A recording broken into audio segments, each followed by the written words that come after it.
how do we react without fear, with common sense, with a judicial opinion, a judicious opinion about what's going on in regard to Ohio and Texas and now California? We're going to talk about it on today's program. I'm Randall Terry. This is Voice of Resistance.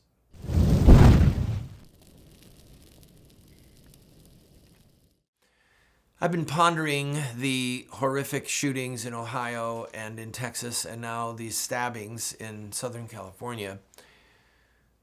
Asking, all right, if I lost a loved one in one of these mass shootings, what would I want? I'd want my loved one back. So you go through these phases of shock and grief and anger and acceptance, but along the way, I would still be asking, could anything have been done to make this different? And for some of these people, you've got politicians and activists going to them and saying, your daughter, your son, your husband, your wife would still be alive if it wasn't for those right-wing kooks and NRA advocates, those monsters who just want to kill children and endanger everyone's lives by all these guns everywhere. And the solution is to ban guns.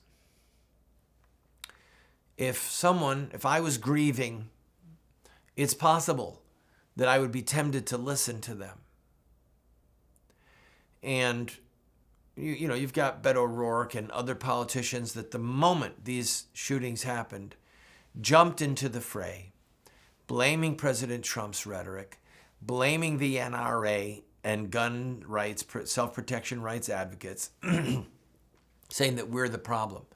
And if they get to the scene of the crime sooner with words of comfort, words of false hope even, your child doesn't have to have died in vain, let's stand together against this horrible evil. People can be manipulated. People can make faulty conclusions. I just read a headline that Ben Shapiro, many of you know who he is, he's a conservative Orthodox Jew, is saying that gun control is a good idea.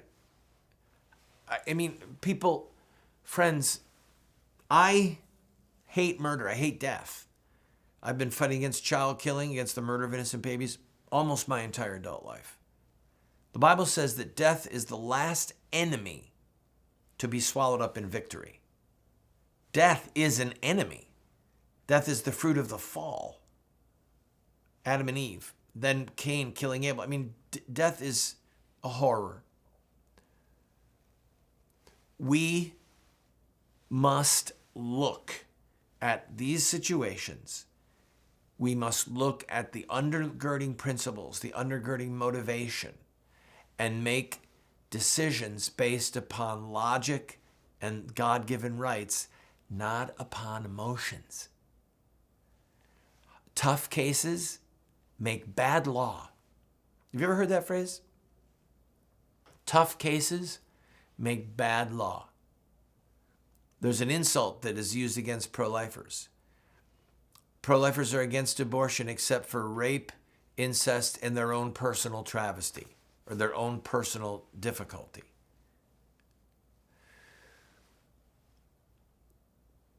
I feel sick to my stomach for these people who were killed and for the families that are left behind. I feel sickened and been fighting off sadness and depression at points over this because our country is coming unglued, and the fact that these murderers just keep emerging. I know that some of this has to do with the immediacy of news, but also there is a statistical increase in the number of murders in certain cities, for example, like Chicago, because the spirit of death, the spirit of lawlessness, the spirit of anarchy, the spirit of abortion, killing the innocent, it's rampant in our country. Given all of that, accepting all of that, the simple fact is that either we have a right to defend ourselves, to have the capacity, the ability with a firearm to defend ourselves, and if necessary, to fight for our freedom. Either we have that right from God or we don't. There are people who abuse rights. The right to free speech is abused. The right to fill in the blank. People abuse rights and privileges all the time. So the fact that someone would use the Second Amendment in our country, which is the right of people to keep and bear arms, the fact that somebody would abuse that right and twist it and then use a firearm to commit a murder does not mean that the right is invalid. Either the right is from God or it's not. Now, if it's not from God, if we don't have an inherent right to self-defense, then we should discuss doing everything we can to ban guns. Now, I think it's a faulty discussion because at the end of the day, then who gets to have guns? Law enforcement? What if one of them goes bad? Are they, if we're being stabbed with a knife like the guy in California, did you hear about that? Let me take a quick break and I'll come back with this line of thought. I don't like talking about this, but I want you to be able to think through this and to be able to defend the position of our God-given right to self-defense in the middle of these horrific deeds. Don't go away. I'll be right back.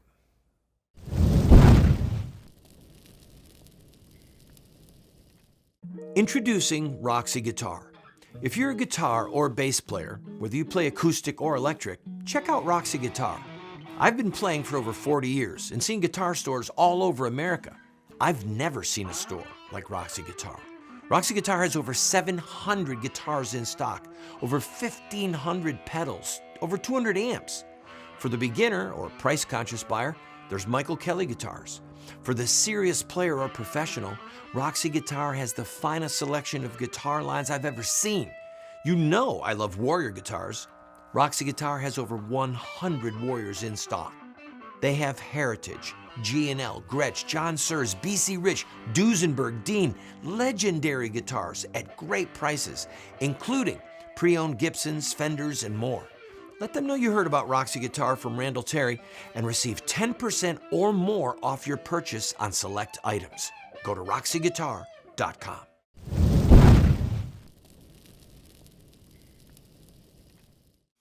Welcome back, friend.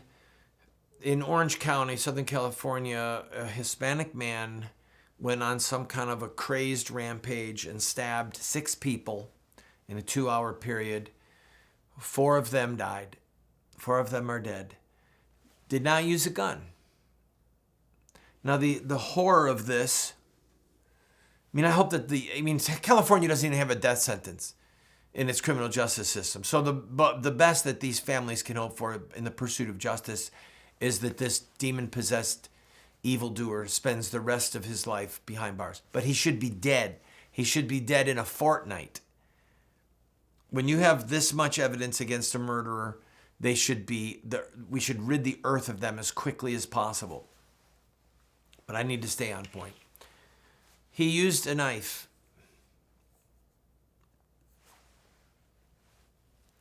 He could have used a bat. Big kitchen knife. Looked like a French cooking knife. We're not going to ban knives. If someone is crazed and wants to use a weapon, they're going to do it. The CDC, Center for Disease Control, estimates that 2 million crimes a year, 2 million violent crimes are stopped because someone has a firearm. Because an individual, not a policeman, because an individual has a firearm, 2 million crimes a year are stopped. Think about that. There are a lot of stories out there of people who have used a firearm to drop a criminal on the ground dead. I was talking yesterday to a friend who knows a man, personally knows a man, was in the military, was home on a little leave in Southern California, and a gang member had just gotten out of prison, had about 100 young people around him. A vintage gang member. I don't remember if he was Hispanic. I believe he was Hispanic, but covered with tattoos and had all these young people around him. And the military guy got out of his car, went into his apartment, family member or something. They were harassing him. He went in, changed, came back out. And then this big gang member got in his face with a knife, threatening to kill him, and got up in his face. And the military guy pulled out his pistol from behind him and shot the man right in the head, dropped him dead, right between the eyes, shot him and killed him right on the spot. The police were there within a minute. The police took him away and literally were saying, "You're not in any trouble. You've done a good deed." This guy maybe would have killed the military guy. He didn't know, he didn't know who or what he was messing with. That man had the military guy. He was off duty, but he had a right to defend himself. He might have been dead. So if some of those people in Texas or in Ohio had been carrying a pistol, maybe they'd still be alive. Maybe if the people who were attacked with a knife had a pistol, they'd still be alive. Maybe not. At the very end of this ordeal in Orange County, he stabbed a security officer in the back, came up on him, surprised him, stabbed him in the back, and stole his gun. So clearly the security guard's gun didn't help him. I mean, that's part of the human coincidence, human evil. The guy snuck up on him with a knife and stabbed the guy in the back who had the gun, and then stole his gun and never used it. So there was a big piece along these lines in the American Spectator. Mass shootings in gun-free zones. Now, I read the manifesto of this pervert, this demon-possessed fool down in Texas. All right, this evildoer. It's only 2,300 words. You can read it, okay? When you read it, you'll be outraged because you'll understand how sick and demented the media are to try and blame President Trump for this. The shooter himself says, this had nothing to do with Trump. I felt this way long before President Trump was even a candidate. So he's disavowing that Trump was his inspiration. And he's talking about he hates the Hispanic invasion. He hates interracial marriage. President Trump has never spoken out about any stuff like that. So I digress. Listen to this quote. Actually, here's what I'm going to do. I'm going to take a break. When we come back, I'm going to read to you a portion of the manifesto so that you can see how dangerous so-called gun-free zones are. Did you hear what I just said? How dangerous a gun-free zone is. Don't go away. I'll be right back.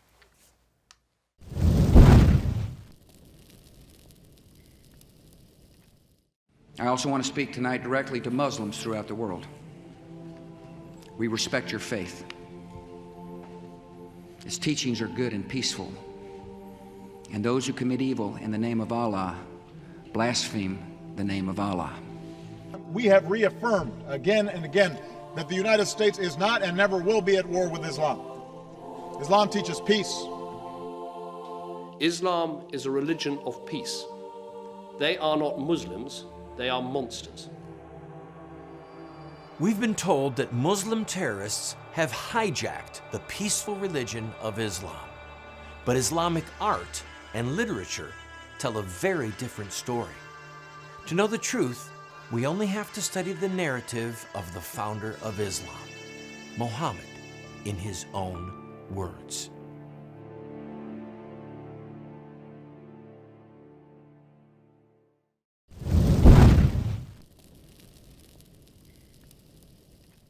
Welcome back, friend.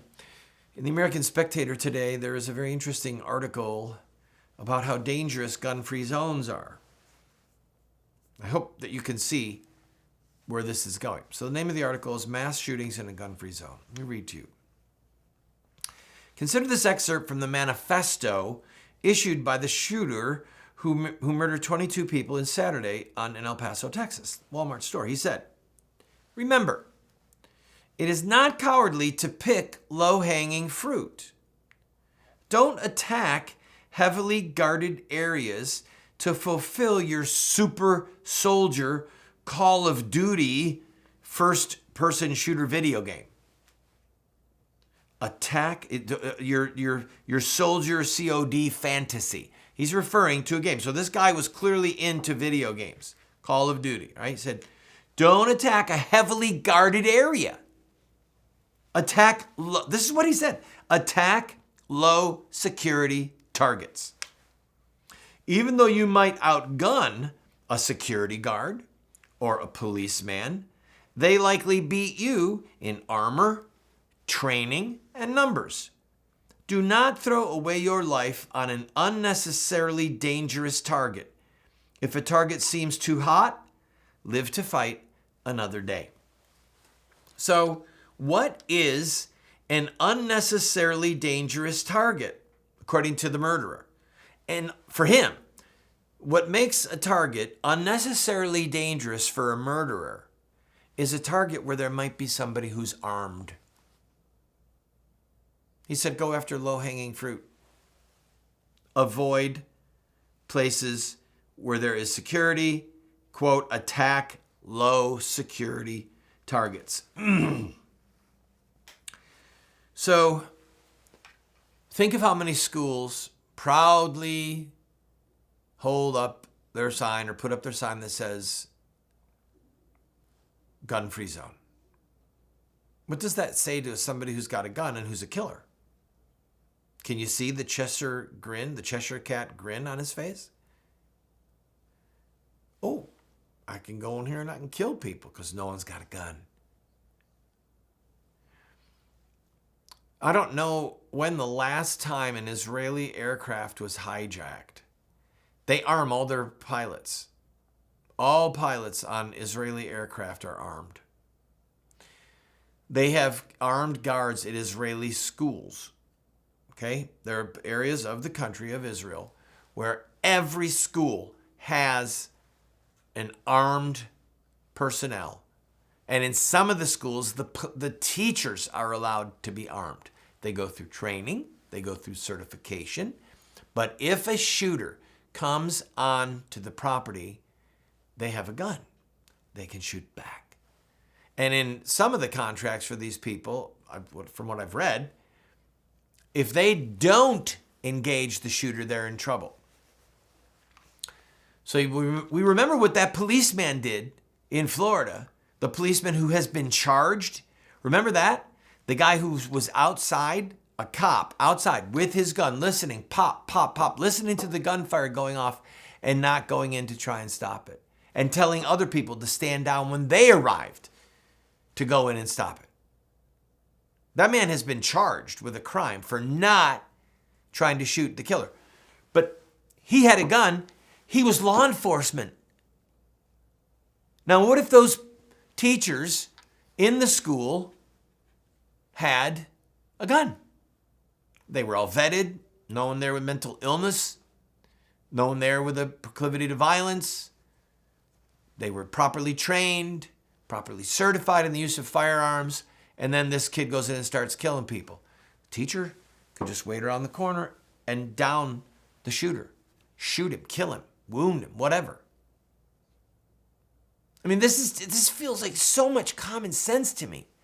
And they want to blame President Trump. I can truly understand somebody who has been the victim, or someone they love has been the victim of a crime like this. What I don't understand is the fallacy, the failed logic. There is no place in the world where people have been disarmed that they have remained free to the level we have in America. Or let's say it inversely. If you look at the Jews, or you look at the Armenians, or look at other people throughout history, second-class citizens in Muslim countries, Christians in Muslim countries, before they persecute these people, before they have a genocide, they disarm them. I mean, this is just a fact of history. That's the way it works. And when you take away the guns of good people, such as in Australia, or New Zealand, or New York City, where there's super strict gun laws, or Chicago, when you take away the guns from good people, the criminals aren't giving up their guns. They're still going to have firearms, and the crimes are still going to be committed. But it's got to do with the evilness of man's heart. It doesn't have to do with the firearm. If one of my boys has a t-shirt, it's not funny now because of the horror, so I won't tell it, but it makes the analogy, okay? Guns don't kill people. People kill people, whether they use a knife or a gun or any number of other items, some of which are never even connected. I remember a story of a pastor in the South being beaten to death with a guitar that was at the church. One of the church guitars was used to beat the pastor to death. We're not going to outlaw guitars. It was the killer who killed him. I'll be right back. I'm going to take a break.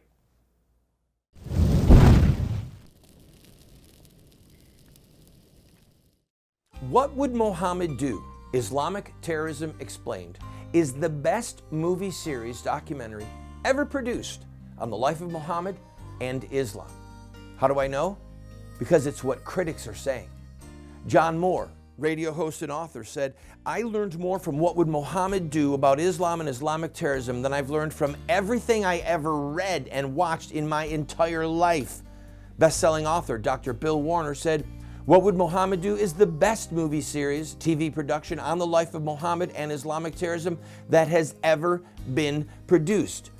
Friends, this is what the experts are saying. No one has ever done what we've done. I encourage you to get 1, 2, 4 copies. Call 304-289-3700. That's 304-289-3700, or order it at the address or the website that you see on the screen. Introducing Roxy Guitar. If you're a guitar or bass player, whether you play acoustic or electric, check out Roxy Guitar. I've been playing for over 40 years and seen guitar stores all over America. I've never seen a store like Roxy Guitar. Roxy Guitar has over 700 guitars in stock, over 1,500 pedals, over 200 amps. For the beginner or price-conscious buyer, there's Michael Kelly guitars. For the serious player or professional, Roxy Guitar has the finest selection of guitar lines I've ever seen. You know I love Warrior guitars. Let them know you heard about Roxy Guitar from Randall Terry and receive 10% or more off your purchase on select items. Go to roxyguitar.com.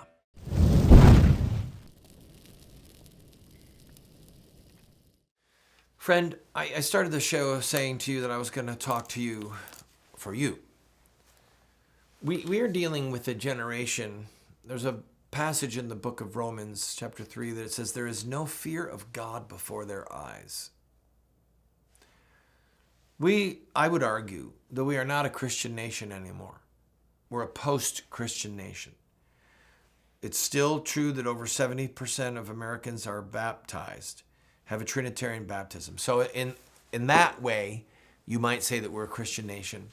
But I would argue that a Christian nation would reflect Christianity in its laws, its culture, its entertainment, its families. You follow me?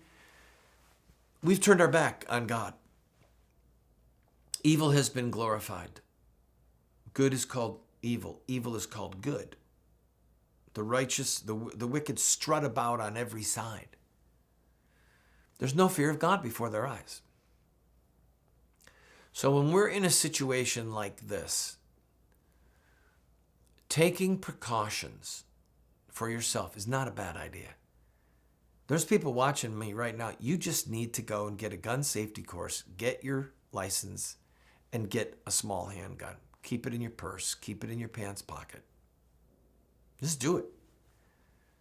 Because if a dude comes around with a knife or a gun, unless there's some fluke that a cop is standing right there, like was in Ohio. He killed 9 people, and then somebody in the police killed him within a minute of him starting. But unless that's the case, you're on your own. You can run, you can beg, you can hide, but if you've got a pistol, you can protect yourself. You can shoot back. And you might die. But you might save someone else. You might protect someone you love, a family member, a child.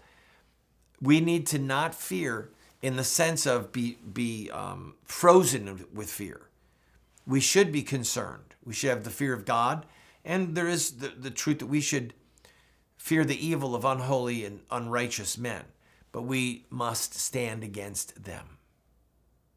We've got a lot going on we haven't been able to talk about. If you want to learn more, go to our website, randallterry.com. Pray for the families of these victims and don't back down on your right to defend yourself. God bless you.